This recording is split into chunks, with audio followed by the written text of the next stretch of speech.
आज हम सुनेंगे शीतला माता की कहानी। नमस्कार, जय श्री कृष्णा, राधे राधे। एक गांव में ब्राह्मण दंपति रहते थे। उनके दो बेटे और दो बहुएं थी। दोनों बेटों के घर लंबे समय के बाद संतान की प्राप्ति हुई थी।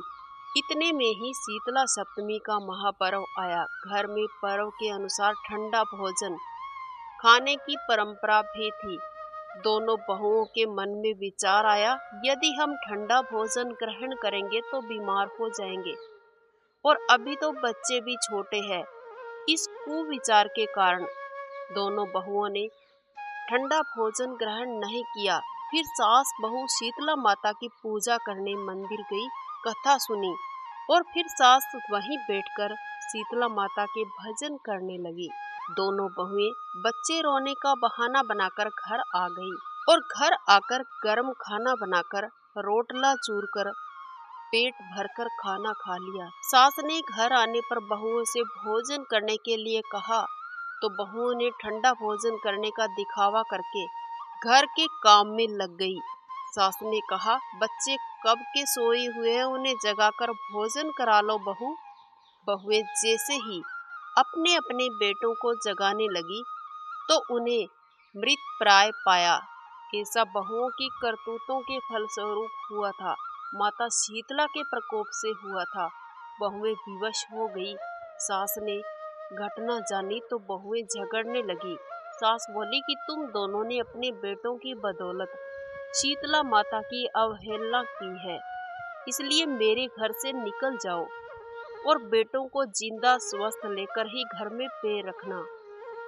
अपने मृत बेटों को टोकरे में डालकर दोनों बहुएं घर से निकल पड़ी। जाते जाते रास्ते में एक जीर्ण वृक्ष आया।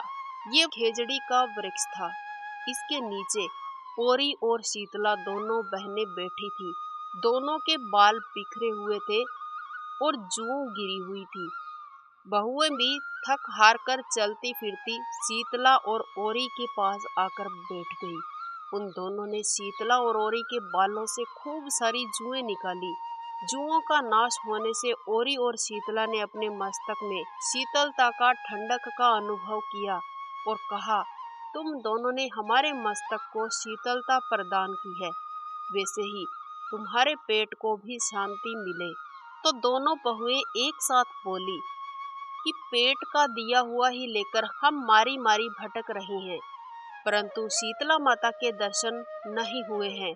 इतने में शीतला माता ने कहा कि तुम दोनों पापीन हो, दुष्ट हो, दुराचारिणी हो, तुम्हारा तो मुंह देखने लायक भी नहीं है। शीतला सप्तमी के दिन ठंडा भोजन करने के बदले तुम दोनों ने गर्म भोजन कर लिया था।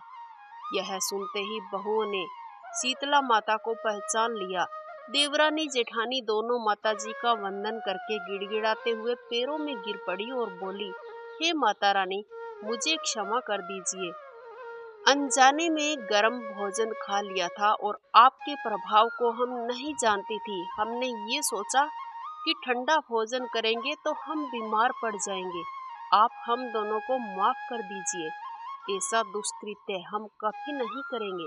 उनके पश्चाताप भरे वचनों को सुनकर दोनों माताएं प्रसन्न हुई। शीतला माता ने दोनों बहुओं के मृतक बालकों को जीवित कर दिया। बहुएं बच्चों को साथ लेकर आनंद पूर्वक अपने गांव में पुनः लौट आई।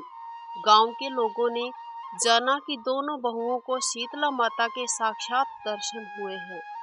दोनों का धूमधाम से स्वागत किया गया और गांव में खुशी खुशी प्रवेश करवाया गया।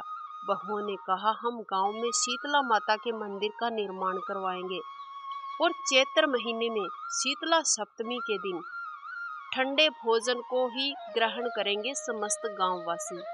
ऐसा कहने के बाद उनके गांव में एक शीतला माता का मंदिर बनवाया गया और तब से लेकर आज तक हर साल शीतला सप्तमी के दिन ठंडा भोजन, बासी भोजन ही ग्रहण किया जाता है। शीतला माता ने बहुओं पर जैसी अपनी कृपा बरसाई, वैसी सब पर बरसाए और जो भी शीतला सप्तमी के दिन ठंडा भोजन प्रसाद के रूप में ग्रहण करता है, उन पर कभी किसी भी प्रकार की कोई विपदा न आए। माता रानी सबका भला करे। आज का हमारा वीडियो यहीं तक। मुझे आशा है कि आपको ये वीडियो जरूर पसंद आया होगा। अगर अच्छा लगा है तो इसे लाइक कीजिएगा, शेयर कीजिएगा। इसके साथ साथ चैनल को सब्सक्राइब नहीं किया है तो सब्सक्राइब करके बेल आइकन अवश्य प्रेस कर देना, ताकि कोई भी अपडेट आपसे मिस ना हो। वंदे मातरम। जय श्री कृष्ण।